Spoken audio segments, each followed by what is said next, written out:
Question हम लोग देखते हैं, ये भी क्वेश्चन आपके हर साल बोर्ड एग्जाम में आता है। अब इसको कैसे बनाना है, ये एक दो टाइप का पूछता है, तो ये भी बहुत ही इजी है और ये भी क्वेश्चन हर साल आपके बोर्ड एग्जाम में आता है बाबू। ये सिद्ध करने वाला क्वेश्चन आपको जल्दी से एक बार आप लोग बता दीजिए, अगर आता है तो एक बार आप लोग ओके लिख दीजिए, अगर आपको आता है तो। एक बार हम आपको पढ़ाए भी थे, ठीक है ना, तो एक बार आप लोग बता दीजिए आता है तो एक बार आप लोग ओके लिख दीजिए, बहुत ही बढ़िया। नो नहीं आता है, चलिए अगर आपको आता है ना बाबू तो आपका क्या हो जाएगा, रिवीजन हो जाएगा, और जितना रिवीजन करिएगा ना उतना आपको ज्यादा याद रहता है, ठीक है। तो चलिए इसको हम लोग क्या करते हैं, इसको सबसे पहले बाबू आपको क्या करना है, सिद्ध करना है कि 3√2 एक अपरिमेय संख्या है, ठीक है ना। ये आप ये भी देखिए, ये एक क्वेश्चन है जो हर साल आता है।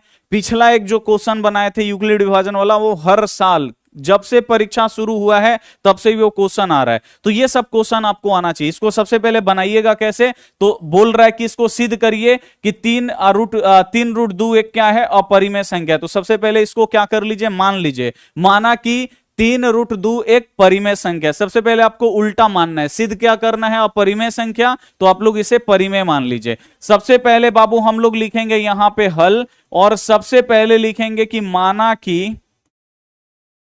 माना कि यहां पे ज्यादा पतला हो जा रहा है, एक सेकंड, चलिए यहां पे हम लोग लिखेंगे हल, ठीक है, और यहां पे लिखेंगे बाबू माना कि 3√2 एक परिमेय संख्या है। बस आपको सिंपल, सबसे पहले आपको क्या करना है, इसको आपको परिमेय संख्या मान लेना है कि 3√2 क्या है बाबू, एक वो परिमेय संख्या।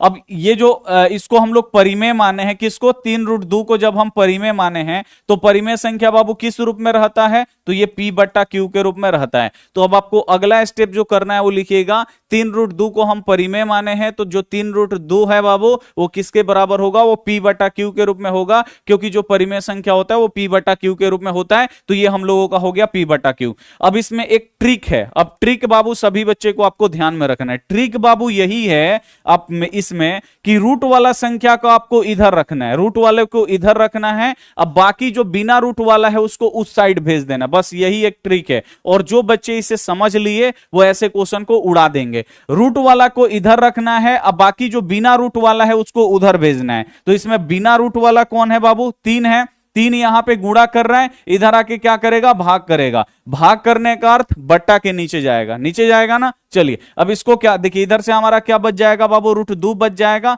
और इधर क्या है बाबू P, अब बट्टा यहां पे Q। देखिए 3 इधर गुणा कर रहा है, इधर आके भाग करेगा, तो भाग करने का अर्थ ये बट्टा के नीचे आएगा। P और Q के बीच में क्या चिन्ह रहेगा बाबू, गुणा का चिन्ह रहेगा, जोड़ घटाव का चिन्ह नहीं रहेगा। यहां पे गुणा कर रहा है, ऊपर है, इधर आएगा नीचे हो जाएगा, बट्टा के नीचे गुणा में ही रहेगा। यहां पे क्योंकि गुणा कर रहा है तो यहां भी गुणा ही करेगा, लेकिन यहां पे ऊपर है तो बट्टा के यहां पे नीचे आ जाएगा, ठीक है। ये आप लोगों को ध्यान में रखना है। अब देखिए ये 3 में Q से गुणा करेंगे तो ये गुणा नहीं होगा बाबू, बस ये चिपक जाता है। तो एक स्टेप आप लोग और कर लीजिए, √2 बराबर ऊपर में P, 3 Q में गुणा करिएगा, नहीं होगा, दोनों अलग अलग संख्या है, तो ये P/3Q। अब आप बिल्कुल ध्यान से देखिए, जो √2 है ये क्या है बाबू, अपरिमेय संख्या है, ठीक है, क्योंकि इसका वर्गमूल नहीं निकलता है।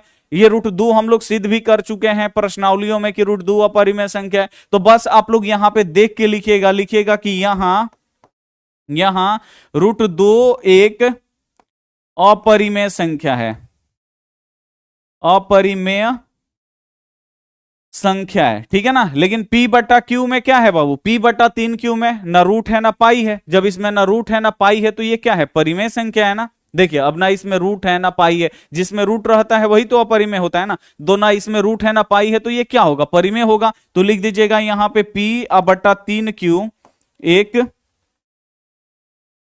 एक परिमेय संख्या है। बस आपको देख देख के बाबू यहां पे लिखना, आपको एक्स्ट्रा आपको दिमाग नहीं लगाना। देखिए यहां पे देखिए ये √2 है, ये इसका वर्गमूल नहीं निकलेगा, जब नहीं निकलेगा तो ये अपरिमेय है। लिख दीजिए यहां पे √2 एक अपरिमेय है, इसमें ना रूट है ना पाई है तो बाबू ये परिमेय होगा। लिख दीजिए कि ये वाला क्या है, परिमेय है। अब आप एक बार बताइए कि यहां पे परिमेय जो होता है वो हमेशा परिमेय के बराबर होता है, ठीक है ना, परिमेय के बराबर होगा।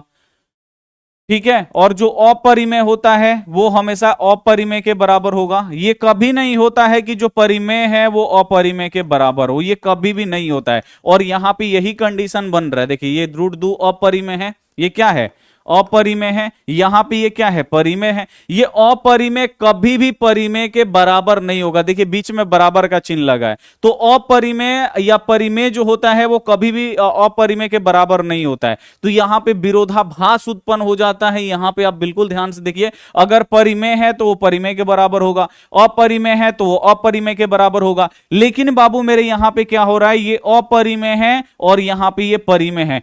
अपरिमेय कभी भी परिमेय के बराबर नहीं होगा। होता है क्या कि परिमेय परिमेय के बराबर, अपरिमेय अपरिमेय के बराबर, ठीक है ना। ये नहीं होता है कि अपरिमेय परिमेय के बराबर हो गया, ऐसा कभी भी नहीं होता है। तो यहीं पे बाबू अपना विरोधाभास यहां पे उत्पन्न हो जाता है। इसको अब हम डिलीट कर देते हैं, आपको लिखना नहीं है, आपको समझाना था कि ये अपरिमेय है, ये परिमेय है, और अपरिमेय कभी भी परिमेय के बराबर नहीं होगा। तो लिख दीजिएगा यहां विरोधाभास उत्पन्न हो रहा है, लिख दीजिएगा यहां विरोधाभास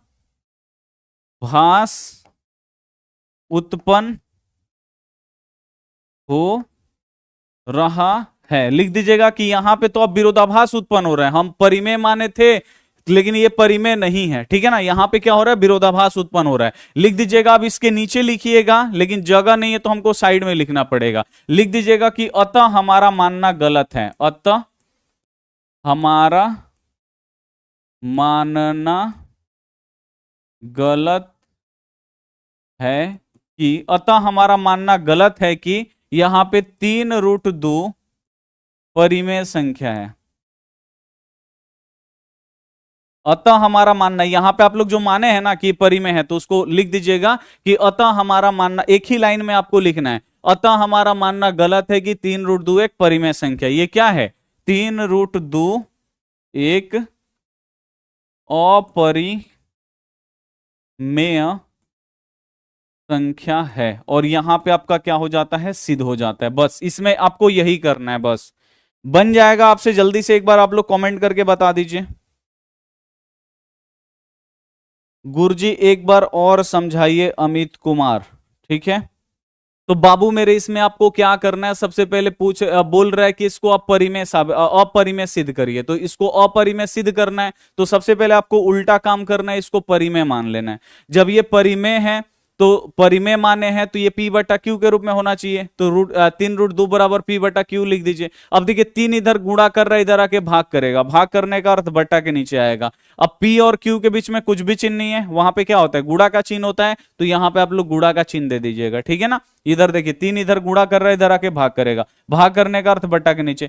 Q और 3 के बीच में कुछ भी चिन्ह नहीं, गुणा का चिन्ह दे दीजिएगा, ठीक है। चलिए अब आपको नेक्स्ट स्टेप क्या करना है, 3 और Q में गुणा कर दीजिए, 3Q। अब एक बात आपको ध्यान में रखना है कि रूट वाला को इधर रखना है, अब बाकी सबको उधर भेजना है। √2 क्या है, अपरिमेय संख्या है, तो लिख दीजिए कि एक अपरिमेय संख्या है। इसमें रूट है ना पाई है, तो ये परिमेय है, लिख दीजिए परिमेय है। अब यहां पे देखिएगा तो विरोधाभास उत्पन्न हो रहा है, ये अपरिमेय है, ये परिमेय है, बीच में बराबर है। तो परिमेय परिमेय के बराबर होता है, अपरिमेय अपरिमेय के बराबर होता है, लेकिन कभी भी अपरिमेय परिमेय के बराबर नहीं होता है। तो लिख दीजिएगा यहां विरोधाभास उत्पन्न हो रहा है, ठीक है। और लिख दीजिएगा कि अतः हमारा जो माने है ना कि ये परिमेय संख्या है, तो उसको लिखना पड़ेगा, अतः हमारा मानना गलत है कि 3√2 परिमेय संख्या है। 3√2 क्या है, एक अपरिमेय संख्या, लिख दीजिएगा। एकदम हलवा क्वेश्चन है, 1-2 बार प्रैक्टिस करिएगा, आ जाएगा और जिंदगी भर आपको याद भी रहेगा। चलिए